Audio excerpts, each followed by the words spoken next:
Hello everybody, Jam here, with some recording issues. It wouldn't be my YouTube channel if there wasn't some recording issues every once in a while, and that's exactly what happened in the latest round of the Vision Gaming Network Early DTM series. So we are watching this first race, or at least the first section of it, from the replay cameras, sticking it in just from the third person, as if I was racing in third person.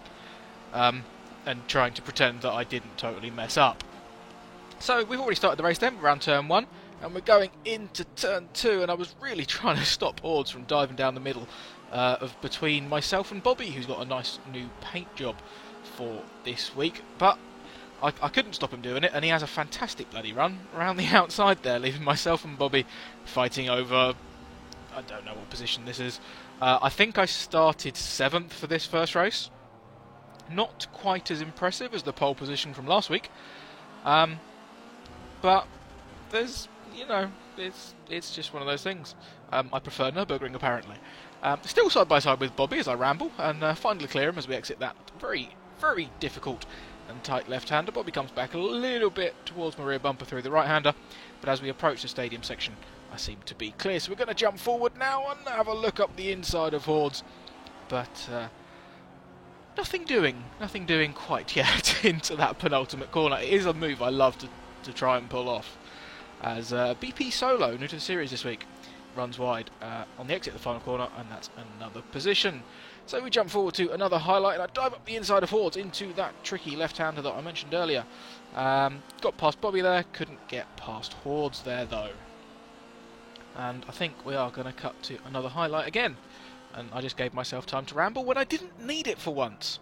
So another highlight into the double apex hairpin on this national layout of the Hockenheim circuit, and Hordes a little bit over the curbs on the exit there, so I dive to the outside, and all the action seems to be happening at that particular tricky left-hander. And I've set myself up for a good run. Pinching him on the inside there should hopefully allow me a good exit.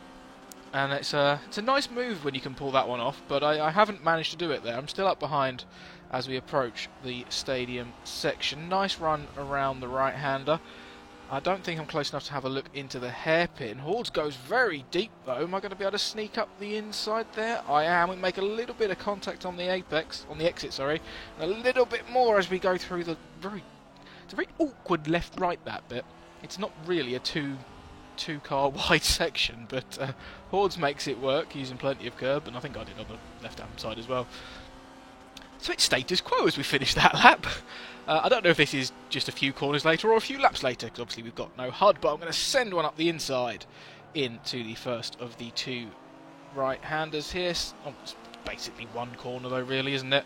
And as we exit the second part of it, have I cleared? I have. Oh, I don't want to hit that orange curb though, as Hordes runs into the back of my car because I've done so. And look at that, he's dented the Vision Gaming Network logo. How inconsiderate of the series organiser. I reckon that deserves a penalty for sure.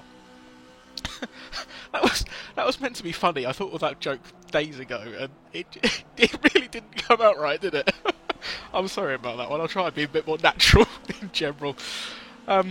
So yeah, after a dispatch of Hordes, you may notice that it's a bit of a trend that I'm actually managing to move forward in this race. So maybe qualifying, as I mentioned earlier, 7th, not great. Maybe it was just a little bit of an underperformance as we hang it round the outside of Martin there. That little bit of section there really does seem to be where all the action is happening, and it's still going on as we enter the stadium section. Martin up the inside, but a nice outside line, and I was able to hang it round the outside, but I've gone deep at the hairpin, and I was very paranoid that he was going to fly up my inside like I did to Hordes, but alas, he wasn't quite close enough. So we finally jumped back on board with me, thanks to the beauty of the Xbox DVR. I've managed to record the last 5 minutes of the race. For the first half of that 5 minutes, nothing happened. But lap 11, I've mentioned it already, kept moving forward, and I'm going to try and go around the outside of RZM Matt, also new to the series for this week. So yeah, as I've mentioned, in terms of qualifying, I'll tell you what, I'll talk about it in a minute, because I'm going to go around the outside again. Can I do that switchback move? Very tight left-hander. I haven't quite got the same exit. I can't hang it around the outside like I did to Martin. I went for a cutback like I tried to on Hordes a couple of laps ago, and that's not how you execute it. I'll tell you that one for free. So yeah,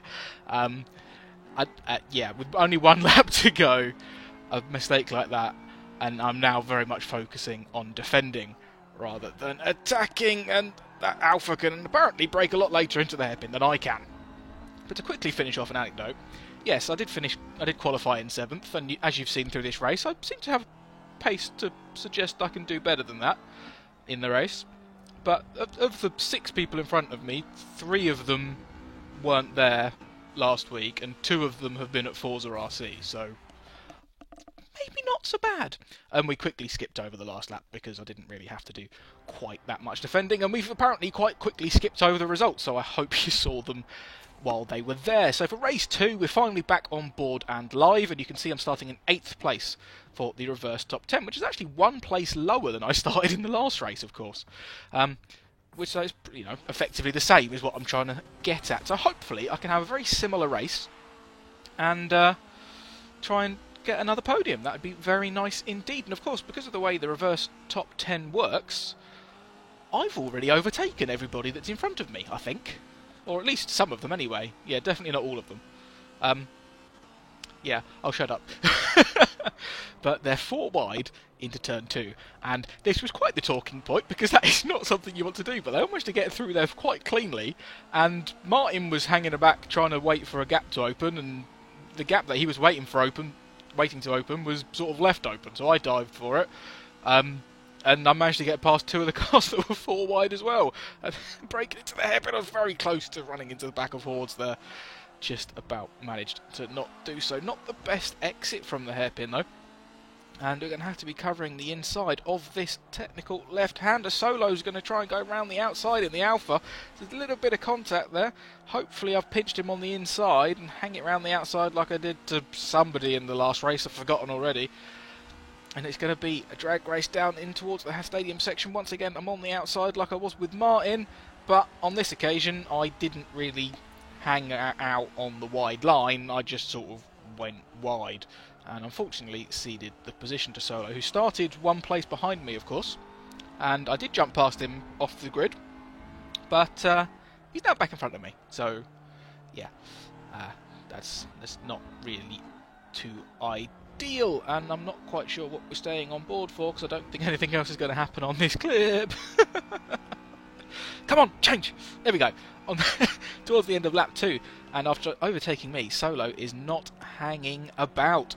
Up the inside of Hordes there, make a little bit of contact mid-corner. He's on the outside for the hairpin, and of course, while they fight, they're going to lose time to me, so I get dragged right into the battle. Have a look at going to the left-hand side. There's just nowhere to really get past here, and I'm already thinking I'm going to pit. But then Solo pits, and I didn't want to follow him straight in. So, yeah, quite a bit of time lost through indecision there. You might have seen Lucky Sod behind in the orange Alpha very much closed up onto my rear bumper, whilst I was frantically trying to back out of going into the pits. But another case of people fighting and losing time is Hordes now on the attack, trying to get past Rye, who had benefited from the reverse grid. I think he started... Did he start on pole? I think he might have done. Don't quote me on that, but I think he did. Anyway, he's now fighting very hard with Hordes, and as they make a little bit of contact through the right-hander, I was positioned perfectly to just sneak up the inside, say thanks very much, I'll take second. Obviously, it's not necessarily actually second because of the pit stops in this race. I've forgotten to mention that. This is the only race where we have a pit stop. So it's all about probably Solo, who was in front of me when he came into the pits, and obviously I tried to not go into the pits. But we're on lap 5 now, and I've overtaken my teammate. I did jokingly tell him that I would claim that was a fantastic move, but I must admit it was actually a very nice bit of team play. It was a little bit obvious that I had a bit more pace. I mean, Westy's a fantastic driver, but just on this occasion I seemed to be quicker, so he let me through, so we didn't hold each other up. So, out of the pits then, and it is indeed BP Solo that's coming out very close to me. Obviously, we've overtaken each other once each in this race. I got past him off the line, he got past me later on lap 1, and he pitted before me, but he couldn't quite make the undercut work by the looks of things, as I'm just about ahead as I exit the pits. I'm still going to be on cold tyres, To tell you the truth, I haven't got a clue how long the effects of cold tyres really last for, but I was worried about turn 2 being the first braking zone. But after that, it seemed alright. We just sort of cut to the end of lap 12. And, yeah, I'm in the lead. Not quite sure how it happened, but race win! Get in! I'll take that one. So, yeah, again, massive credit to Westy. Obviously, if he'd held me up by even a second, I wouldn't have come out in the lead. So, big thanks to him for that one. And on to the final race of the evening then, where we have a full reverse grid, but I'm not quite last, due to Bobby being very unfortunate in the middle race and lagging out, so he joins in at the back. So, I've gone from 7th to 3rd and 8th to 1st, but starting 21st is quite a different kettle of fish. Once again, we're starting directly behind Solo, who finished behind me by 1 place in the previous race, and we know that we're going to drag past him down towards turn 1, and I've done exactly that again. There's a little bit of contact between us as we go through turn 1, and he's got a good run to the inside, but I mean, just look at that. That's worse than the M25 at 7 o'clock in the morning on a work day. I mean, not at the moment, obviously, because of there's things going on, but on a normal work day, yeah, that doesn't normally happen on the M25. That was quite the accident, and it's still going on as we exit turn 3. Yeah, I mentioned how they were 4 wide in the second race, and that must have been at least 4 wide, two times over. And I mean, someone else has had a spin as we go into the hairpin, and I haven't really done anything. There's people off wide there, and Solo and Hawes nearly get caught up in it. I hit the brakes to try and avoid Solo, who speared across the track. Warwick's pinched on me inside. We seem to have a bit of a game where we try and predict who's going to win the chaotic reverse grid race. My pick was Warwick because he'd started, I think, in the top half, and everyone knows Warwick, knows he's a quick driver. But yeah, he seems to get caught up in something, and I'm rambling about him, and I'm now past Hordes as we go into the stadium section. I'm now looking to the outside of Rye, and Hordes is back up the inside, going to hang it around the outside. Rye's still there. I don't think it really affected me, but Hordes is now on my left, and yeah, I've said before, I don't like being side by side through that section, so I've backed out of it on that occasion. And if I could take now a breath, it would be quite nice. 1 lap into the reverse grid race, and yes, it's been incredibly chaotic, but I've made up 12 positions. It's mad. When we rejoin later on lap 2, I finally swapped back into my cockpit view. If you've watched many of my videos before, you'll know that I tend to start in third person just for the spatial awareness, but when it gets down to it, I do tend to prefer being in car. And I would say that's why, but it wasn't anything particularly obvious. But I am now in car, and I'm now up to 7th, getting past Hordes up the inside of the quick right-hander. I don't know how I managed to move from 9th to 8th. I was 9th a minute ago, and we just watched me pass Hordes, and that put me in 7th. So I must have missed something. Rise made a mistake coming out the final corner, and just allowed me to breeze past on the run down towards turn 1. And he's going to lose another one on the exit there, by the looks of things. Hordes muscling his way past around the outside. Very nicely done. So, on to lap 4. Were we already on lap 4? I've really got to start paying more attention. Up beside Lucky Sod, who I mentioned briefly in the previous race.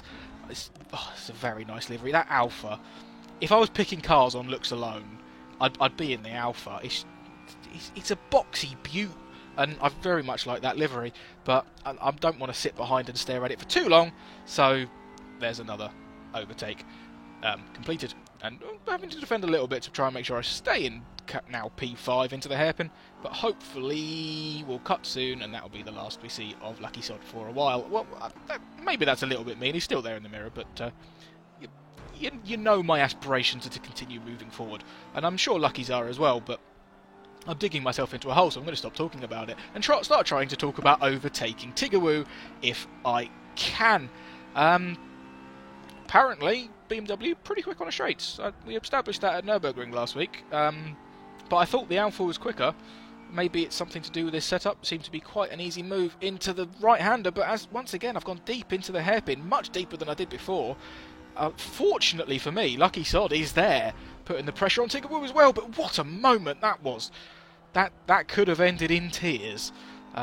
Very glad that it didn't, and I'm now P4 once again with Lucky Sod right up me bumper. I was starting to talk about straight line speed and stuff, wasn't I? Freebie, another C6 driver that started on pole for this race.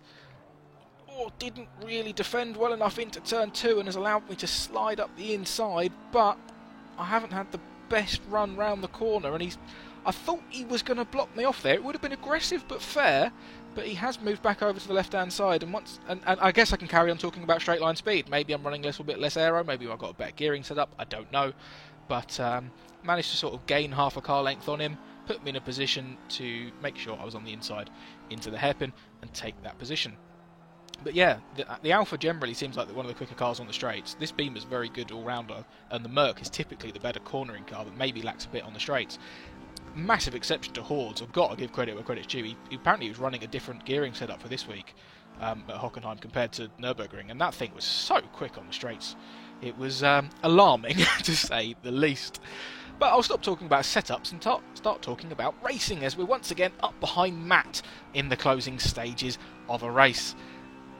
Yeah, echoes of race 1. Hopefully I don't bin it. That whole clip we've just seen while I was talking about something else was me making a very similar mistake, but fortunately to a lesser extent. So we jump onto the last lap now. Obviously, we're starting to get towards... Well, we're getting towards the end of the race. Of course we're getting towards the end of the race. It's the last bloody lap. Anyway, trying to use this BMW speed to full effect. Can I maybe look up the inside? I brake late, but not quite late enough. And Matt clears me into the hairpin. And just half a lap to go now. My commentary still really is quite rubbish. And yeah, we're just going to follow on board, see what happens. And just... God, that BMW... Oh my... I'm going doolally! That Merc's so quick through that section that... The couple of laps where I was starting to close up to Matt, it was quite obvious that the Merc was quicker through the mid-section of the track. Towards this last sector and the first sector as well, I seem to be a bit quicker, able to close the gap back up. But through that middle section, from the hairpin to the stadium section, that Merc's just so much quicker. So we've got one last attempt now. I've got to try and send it up the inside into the second to last corner. I can't quite make it work. I mentioned that overtaking point as a possibility in the first race quite early on. I love that move. I was chatting to my teammate Westy. I've mentioned him a few times. We haven't seen much of him in this video, which is a shame. But we were talking before the race about where we'd like to overtake on this track. And I mentioned that one. And I'm absolutely gutted that I didn't get to pull it off in this race. But, I'm finding the small things to focus on, which I really shouldn't. Because the small negatives are completely outweighed by the positives. That I won a race...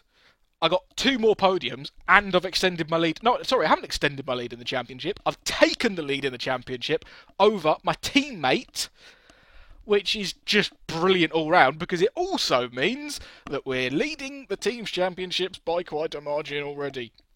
Unfortunately, Muggs for Linus Tech Tips couldn't be here this week, so Hordes was on his own, which obviously affects the standing somewhat, but yeah, we're doing quite well. And I need to go and have a lie down. So I'll see you next week. Goodbye.